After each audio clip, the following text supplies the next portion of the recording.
Assalamualaikum warahmatullahi wabarakatuh. Saya Subhandi, Sekretaris Daerah Kabupaten Aceh Tengah.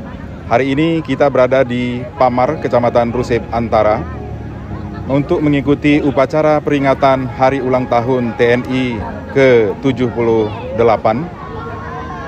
Kita semua, pemerintah dan jajaran pegawai beserta seluruh masyarakat mengucapkan Dirgahayu HUT TNI ke-78, semoga ke depan semakin jaya dan sukses.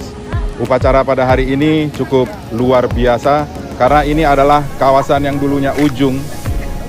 Kawasan Pamar ini dulu adalah ujung dari Kabupaten Aceh Tengah, tetapi sekarang adalah kawasan penyambung untuk ke kabupaten lainnya yang sebentar lagi akan tersambung ke Kabupaten Pidi. Jadi terima kasih.